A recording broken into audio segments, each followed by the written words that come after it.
hadday intaasi dhici weydo Soomaalidu ha ku tala gasho dhulka ay maanta ku heshiin weyday in bari toola jiirasha ka dambeeya ay ku noolaashihiisa iyo ka shaqaysigiisaba marti iyo magan cid kale uga noqon doonaan. abwaanka ugu weyn waqtigan geyga Soomaalida waa Xasan Dhuxul Laab Saalax ayaa maruu ka hadlayay arrimaha Somaliland iyo Soomaaliya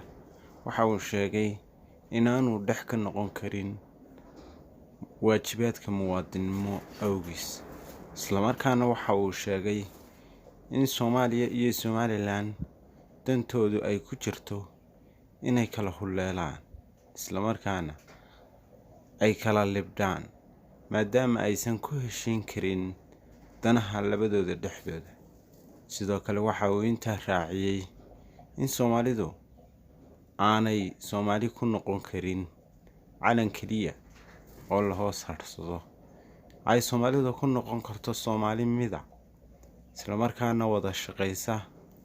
iskaashata walaalo ah xataa laba dal hadii la noqdo Soomaalidu laba dal hadii ay noqoto xataa waa walaalo inta raaciyay isla markaana ma kala tagayaan. waxaan u arkaa in labada dhinac ee ku kulmay ay isugu yimid dhinacna aanu wuxuu jecel yahay aanu ka go'aan gaari karin midnimada iyo kala taguna waxa qasab iyo jujub ku iman kara maaha. midnimaduna kuma iman karto qasab kala go'ana kuma iman karo. 28 sanadood ama 29 sanadood ee Somaliland iyo Soomaaliya ay kala lusheen waxaan aaminsanahay inay kaga lumeen wixii ay isku biirin lahaayeen istiri lahaayeen iska caawin lahaayeen iga mid baata iyo kaama midihina xal maaha. adduunyadana kama shaqaynayso waxba ma yihi waxbana ahaan maysid war sida inaka geeriso ku nool iyo ka jabshiga ku nool